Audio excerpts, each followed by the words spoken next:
बिस्मिल्लाहिर्रहमानिर्रहीम। अस्सलाम वालेकुम। आप कैसर खान यूट्यूब चैनल देख रहे हैं। प्राइम मिनिस्टर इमरान खान ने 3 महीने के लिए तमाम वुज़रा को, तमाम मुशीरों को और उनके स्टाफ को यानी कि सबको ही एग्जिट कंट्रोल लिस्ट में डाल दिया है। मतलब टेक्निकली नहीं डाला, आप कहीं सोचिएगा कि उसको आप ढूंढने शुरू कर दें वहां पर, बल्कि उन्होंने पाबंदी आयद कर दी, कोई बाहर नहीं जाएगा। अब उसके ऊपर बात कर लेते हैं, लेकिन दूसरी बात में हम कवर करेंगे कि असल गद्दार कौन है। एक गद्दार भी जो है उसको पकड़ा जाना चाहिए, पकड़ा जा सकता है। मैं निशानदेही कर दूंगा, फिर उसके बाद गवर्नमेंट जाने और गवर्नमेंट का काम जाने कि वो क्या करती है, और आप लोगों के भी इल्म में आ जाएगा। और जो लोग गेस करें वो नाम डाल सकते हैं अपना, मैं नाम नहीं लूंगा यहां पर। इसके बाद जो है हम IMF के साथ मिलकर बात करेंगे उसी बात को। लेकिन महंगाई कहते किसको है, महंगाई होती क्या है, क्या महंगाई पाकिस्तान का मसला है या अब ये क्या है, क्यों हो जाती है, किसको फायदा होता है इसका, कोई बेनिफिशियरी भी है या बस महंगाई ये चीजें बढ़ गई हैं। तो ये तमाम बातें मैं आपको वीडियो के आखिरी हिस्से में पूरी एक्सप्लेन कर दूंगा, आपको क्लियरिटी आ जाएगी इस चीज की भी। सबसे पहले हम बात कर रहे हैं इमरान खान साहब की, जिन्होंने 3 महीने के लिए पाबंदी आयद कर दी है तमाम वजीरों पे, मुशीरों पे, उनके स्टाफ के ऊपर, टेक्निकल जितना भी मामला हैं, जितने भी अमला है उनके ऊपर कि वो बाहर ना जाएं। यानी कि इट्स का मतलब ये हुआ कि ये 3 महीने जो हैं ये इंतहाई अहम होंगे, या आप कह सकते हैं कि इसका फाइनल स्पेल है ये। अब फाइनल स्पेल मैं कह रहा हूं, देखिए इमरान खान साहब जो हैं वो एक टेक्निकली एक प्लेयर हैं और वो फास्ट बॉलर हैं। फास्ट बॉलर का मामला क्या होता है, उसको 3 स्पेल कराने होते हैं, 2 या 3 स्पेल कराने होते हैं। अब वो क्या होता है कि जो पहला स्पेल होता है उसमें वो अपनी जान जो है वो पूरी छाती के साथ नहीं लगाता, बल्कि वो अपने आर्म के साथ खेल के रिवर्स स्विंग ये करके वो निकालने की कोशिश करता है।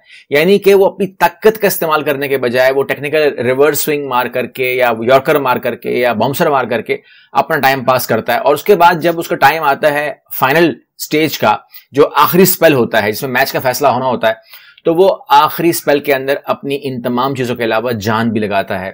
और वो ही जगह होती है जहां पर कुछ लोग थक जाते हैं।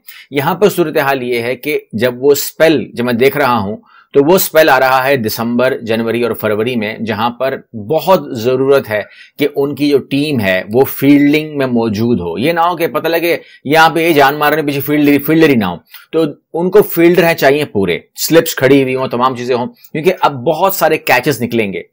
यानी कि एक अनअनाउंस्ड इमरजेंसी मैं कह सकता हूं इसको। आप इसको इमरजेंसी मत कहिएगा, लेकिन इसको मैं इमरजेंसी कह रहा हूं। 3 महीने के लिए लगा दी गई है।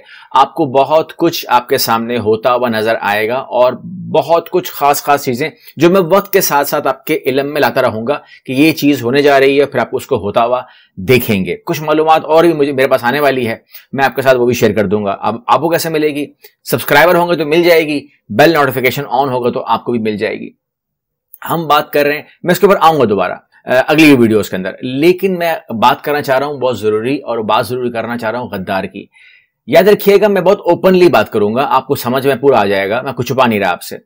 हर वो मुल्क जहां पर IMF अपना मामला शुरू करता है या अपने मामले को फैलाता है, या आपको ये बात सुनने को मिलती है कि we have no option but IMF, तो उस शख्स को जो है ना, आप तस्वीर खींच ले उसकी, वो शख्स डाउटफुल हो जाता है। और उसके बाद जो है उस शख्स के बारे में देखिए कि वो किस पोस्ट के ऊपर है।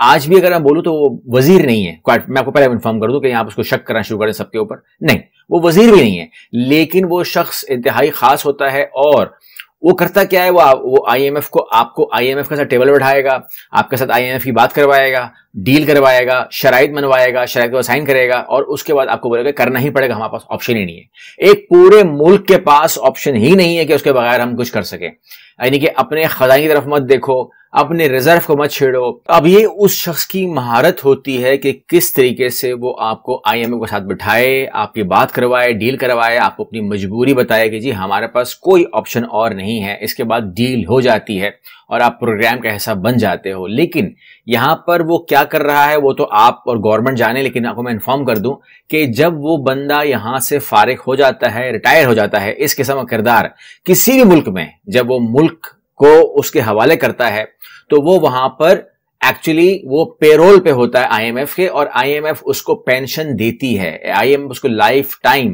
पैसे देती है, मंथली पेमेंट उसके अकाउंट में आती है। जो मेरे जराये के मुताबिक, आप हो सकता है कि आपके पास कोई और मालूमात हो, लेकिन आप शेयर कीजिएगा कोई मालूमात हो, उस शख्स को $25,000 महाना मिलते हैं। अब आप उसको चेक कर लीजिएगा कि आपके पास क्या रिपोर्ट आई है, या गूगल सर्च कर लीजिएगा, लेकिन $25,000 उस शख्स को मिलते हैं कि जो मुल्क को घेरने के बाद उसके हवाले करता है। ये पैसे ज्यादा हो सकते हैं अगर आईएमएफ उससे खुश हो जाए। 25,000 फिक्स नहीं है, लेकिन 25,000 मिनिमम है। मैं बात कर रहा हूं कि हुकूमत आपको क्या बता रही है। अब हुकूमत आपके साथ शेयर कर लेती तो पैसों के मसले भी हल हो जाते हैं, क्योंकि वो आपको कहती है कि जी आपने पड़ोसी से बात भी नहीं करनी, दोस्तों से भी हेल्प नहीं लेनी, और आपने घुट घुट के अंदर अपने फैसले करने होते हैं।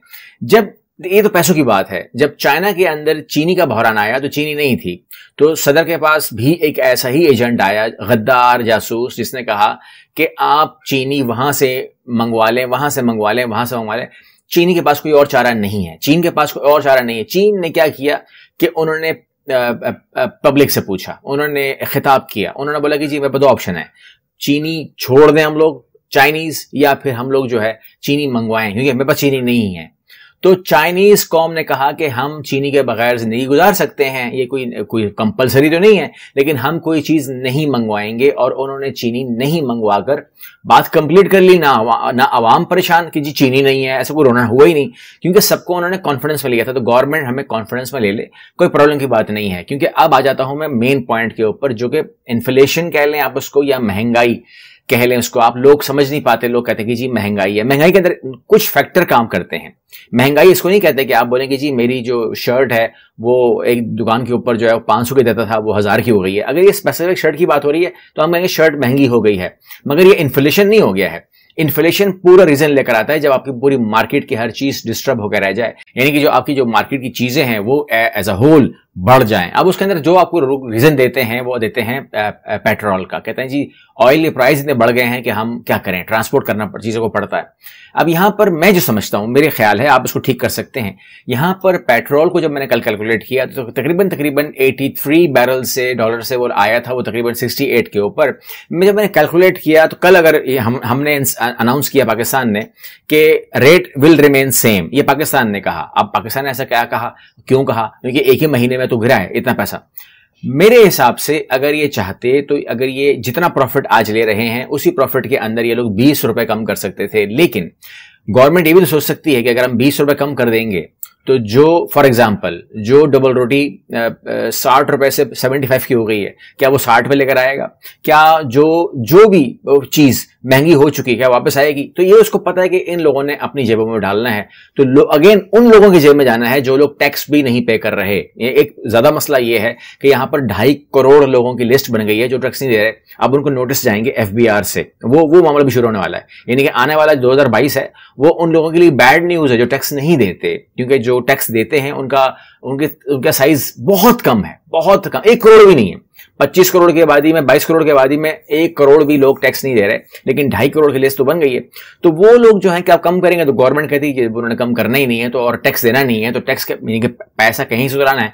तो हो सकता है वो सोच रहे हो कि हम लोग यहां से पैसा ले लेते हैं। ये तो कर रही गवर्नमेंट और उसका एक असर पड़ रहा है। लेकिन ये जो महंगाई पूरी दुनिया में आई है ना, झटके से आई है, वो ये हुआ है कि माइंड लोगों के चेंज हो गए, लेबर माइंड चेंज हो गए। लोगों ने रिजाइन खींच के मुंह में मारे। अमेरिका के अंदर 4 लाख लोगों ने रिजाइन दिए हैं, आपके इल्म में है। ये खेल होता है डिमांड एंड सप्लाई का। यानी कि आपको मैं एक मिसाल दूं, आप समझ जाएंगे।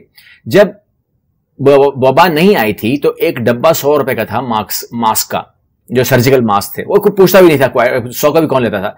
लेकिन उसके बाद वही डब्बा आप लोगों ने खरीदा है 1500 रुपए का। तो ये हुआ ना, 100 रुपए की चीज 1500 में क्यों आई? Demand and supply. तो ये महंगा हो गया। अब महंगा होने में उसकी चीज के अंदर कोई क्वालिटी तो नहीं आ गई कि वो आपको हम सजा के देंगे, डब्बा तो वही था।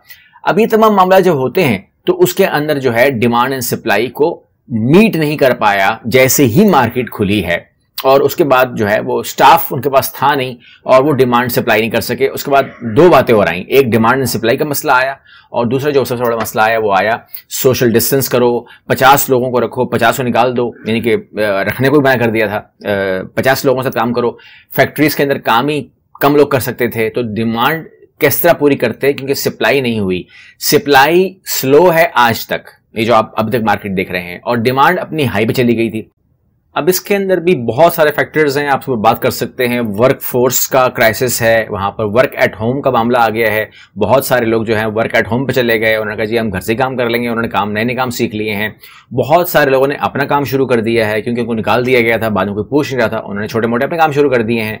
कोई शॉप कर रहा है, कोई और ऑनरशिप में काम चला गया है, यानी कि अपने एंटरप्रेन्योरशिप शुरू हो गई है। वो काम भी स्टेबल हो गए उनके, चाहे वो खाने के स्टॉल्स हो या कुछ भी हो, उन्होंने नई नई चीजें सीख ली हैं। तो जो फैक्ट्रीज थी वो अपनी जगह कायम है, लेकिन अब उनके पास वो वर्क फोर्स भी अब तक भी जनरेट नहीं हो सकी, नहीं बन सकी कि जो इस वबा से पहले थी, 2019 कह लीजिए। तो वो जो चीज है ना, उसके बाद आबादी और बढ़ चुकी है, लेकिन जो लेबर शॉर्टेज है वो आ चुकी है। और अभी जो है नए लोग नई कंडीशन पे आएंगे वहां पर, लेकिन इतनी सूरत हाल नहीं है कि आप उनकी डिमांड को अभी तक मीट कर सकें। ये जब तक ये फर्क अगर और बढ़ेगा, यही फर्क डिमांड एंड सप्लाई का अगर और बढ़ेगा, आप और महंगाई भी होती भी देखेंगे। तो ये कुछ फैक्टर्स होते हैं जिसको देखना होता है, लेकिन ये सिर्फ पाकिस्तान का मसला नहीं है, ये पूरी दुनिया का मसला है। लेकिन इसके अंदर फैक्टर्स बदल सकते हैं, फैक्टर अलग अलग हो सकते हैं। चांसेस ये हैं कि जो माहौल नया बन रहा है आने वाली 2022-2023 के अंदर, आप ये हो सकता है कि देखेंगे कि महंगाई ही बहुत बड़ा रीजन बन जाएगी हर मसले का। यानी कि जितने मसले भी होते हैं, चाहे वो करप्शन हो या कोई क्रिमिनल एक्टिविटीज हो या जो भी मामला हो सकता है कि यही चीज जो है ये दुनिया को डिस्टर्ब करके रखे और किसी वबा से भी ज्यादा आपको अफेक्ट करे। अगली वीडियो मिलते हैं। अल्लाह हाफिज।